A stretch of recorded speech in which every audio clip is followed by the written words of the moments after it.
Why do we do informational interviews? It starts with a story about a former BYU Idaho student named Christopher Galbraith. His story is told by Steve Davis. Christopher Galbraith spoke on campus on October 11th, 2014, at the Power to Become conference, and he shared his story about how he got to Wall Street. When Christopher was in his junior year, he discovers his passion. He wants to work on Wall Street. But the more research he did about Wall Street, the more he got this message: you're crazy to even try. Wall Street firms hire from Ivy League schools. They don't come to BYU Idaho. They really don't come out west much at all. And so Christopher started asking this question: all of his business professors, who do you know that works on Wall Street? And he ended up with just one name. And he reached out to that person, he made a connection, and he turned those connections into a few others. And he said before he got too nervous, he bought a plane ticket to fly to New York City. And he wants to meet with as many people on Wall Street as he can. He had one connection that actually turned into about 2 really good possible interviews. Well, he goes out to New York City, he lands on a Saturday, and he's just trying to figure out, how am I going to meet as many people on Wall Street as he could? Well, he was pretty smart about this strategy, because his first full day on Wall Street in New York City was on a Sunday. So he went there and he went to church, and he got there early and he cornered the elders. And he said to the elders, would you point out to me everybody that walks into this congregation that works on Wall Street? And they pointed him out. And he said, would you mind introducing me? The elders introduced him to Bob at church. Bob works at Credit Suisse. Hi, my name's Christopher. I'm out here from BYU Idaho. Could I come meet with you this week just for a few minutes to learn about your career? Well, what Christopher did was he would meet these people. Actually did that for 2 blocks of meetings. And then the next 4 days, he was racing all over lower Manhattan, talking to LDS professionals who all worked on Wall Street. Many of them probably went to Ivy League schools.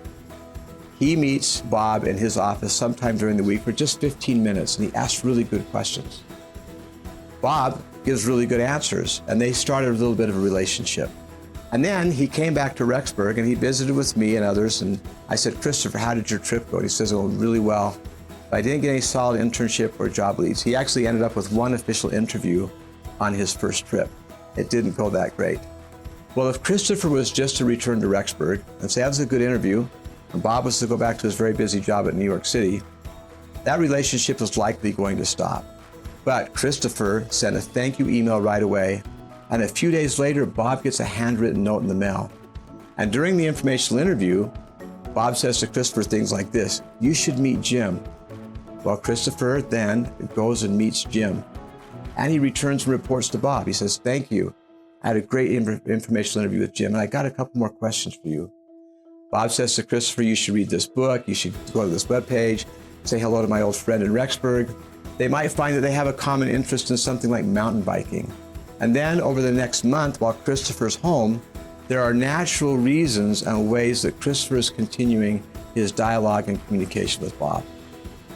He then spends some time in Rexburg, and he starts preparing and thinking and learning about his first trip. About a month later, he buys another plane ticket. He returns to New York City, and this time, he's meeting with some of the people for the second time, and others. Bob knows he's coming. Bob's excited to have him back. And then Bob takes Christopher down to the HR office and says, this is Christopher, please take his resume. We want to consider him to be on my team.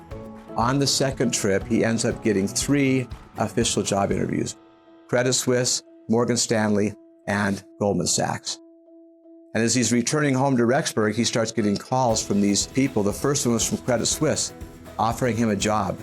And then a couple days later, he got an offer from Morgan Stanley, and then later from Goldman Sachs. He accepted the job with Credit Suisse. And the amazing thing about this story is Christopher got 3 job offers on Wall Street, which people thought was impossible, and he didn't apply for a job. What we're finding out is people who apply for jobs, oftentimes, they're just waiting and hoping for an interview. Well, Christopher was proactive, and he went out and he met these people. You can go get your dream job and chase your passion if you learn how to do it properly.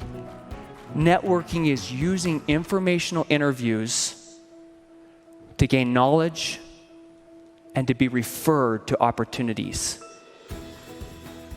Now, you may be thinking, What if I want to work somewhere besides Wall Street? Or what if I can't fly out to New York City? That's okay. Informational interviews are the best way to gain knowledge and identify opportunities regardless of the industry or location that you have in mind. And they're just as effective over the phone or through a video call.